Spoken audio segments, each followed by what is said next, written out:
तैयारियां कहां तक पहुंची शेखुल इस्लाम साहब? तैयारियां मुकम्मल है, बस खिलाफे काबा को अर्के गुलाब से तर किया जाएगा। वो गुलाब खरीदते हैं, गुलाब बेचते हैं, वो गुलाब का तराजू बनाते हैं, गुलाब को गुलाब के साथ तोलते हैं, इसीलिए तो बाजार गुलाब से भरे रहते हैं। मेरे सुल्तान, मस्जिद नबवी के लिए शमादान भी तैयार हो चुके हैं। माशाल्लाह। और ये अतियात भी।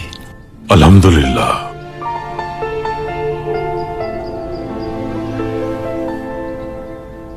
गिलाफ-ए काबा सबसे पहले हजरत इस्माइल अलैहिस्सलाम ने बनाया था। जिस वक्त हमारे पैगंबर ने काबे को फतह किया सल्लल्लाहु अलैहि वसल्लम, इस अजीम रिवायत को ता क़यामत जारी रखने का हुक्म फरमाया।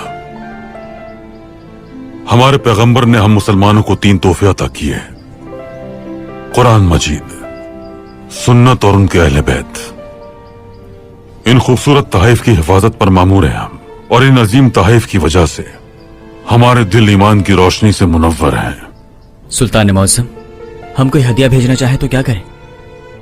रसूल अल्लाह को जो बेहतरीन हदिया आप भेज सकते हैं वो उनकी तालीमात पर अमल करना है, सिद्क़ दिल से इबादत करना और सुन्नतों पर अमल करना है। फर्जंद उस्मानियों की जानिब से भेजे जा रहे तमाम मादी तहफ़ हजरत बिलाल रजी अल्लाह ताला अन्हु के हदिये के बराबर नहीं हो सकते। हजरत बिलाल का हदिया क्या था?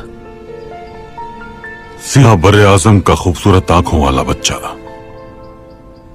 वो पैगंबर के सच्चे आशिक थे, इस्लाम के पहले मुअज्जिन, तौहीद की सदा बुलंद करने वाले।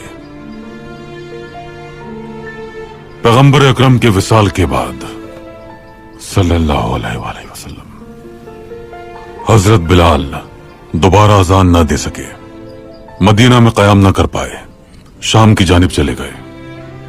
कई सालों बाद हजरत उमर शाम की तरफ गए, कुद्स फतह करने जा रहे थे। दोनों एक साथ वहां दाखिल हुए। पैगंबर अकरम के विसाल के बाद हजरत बिलाल ने पहली बार कुद्स में अजान दी। एक रात पैगंबर अकरम ने ख्वाब में उनसे फरमाया, क्या इतनी जुदाई काफी नहीं है बिलाल? हजरत बिलाल से रहा ना गया, वो वहां से रवाना हो गए। जैसे ही वो मस्जिद नबवी पहुंचे तो गश खा के गिर पड़े। जब उन्हें होश आया तो उनके सामने हजरत हसन और हजरत हुसैन तशरीफ फरमा थे। अगर हम आपसे कुछ मांगे तो क्या देंगे? उन्होंने पूछा। बिलाल ने गुलाम हूं आपका जवाब दिया। इस वक्त की अजान आप दें, उन्होंने कहा। बरसों बाद मदीना हजरत बिलाल की अजान से गूंज उठा।